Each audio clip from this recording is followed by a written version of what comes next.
unajua maisha yanabadilika. Hapa blaza umejenga mpanga. Hii ya kwangu blaza. Blaza umetoboa. Hapa sasa unajua mazingira yenyewe. Ndani chideo utapata kidogo unaweka chideo kipo ndani. Unajua. Karibu bwana. Siondoke leo wala kesho. Wewe sasa hapa kuondoka hapa hakuna tena. Yaani mimi mpaka ufanikiwe. Wewe ndugu yangu, siwezi kukutupa. Nashukuru bro. Sio wasiwasi hapa nyumbani. Jisikie uko nyumbani. Nakuja.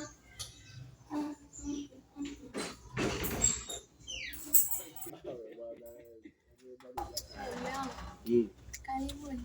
Asante. Nilikwambia muda fulani kwamba nakupokea jamani. Basi huyo hapa nimekuja naye. Sasa mwanae kwa sababu kuna mtu anataka ifuatilie. Akifanikiwa ataenda anapotaka yeye. Karibu mwanangu. Huyu ni shemeji yako. Sijajua hawezi kuishi. Unalakia. Kazina. Okay basi mwanangu, karibu. Karibuni ndani. Bwana wewe hujaacha ndani.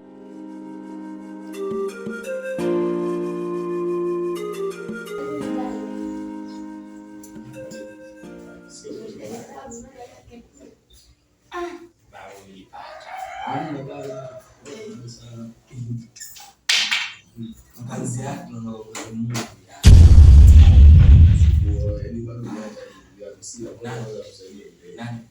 Nani bendi uliacha tu na sasa mimi nao ndio rafiki yangu.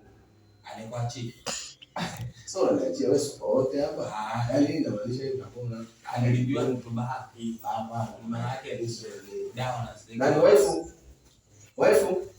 Njoo chukua ile begi uweke ndani. Vya kumeta. Msio TV ndio hii. Ile kwa ajili ya masuala ya umeme nini? Sasa mbona tutakuwa tunapumzika. Shida. Uwe na kupumzika na maanisha huku isawa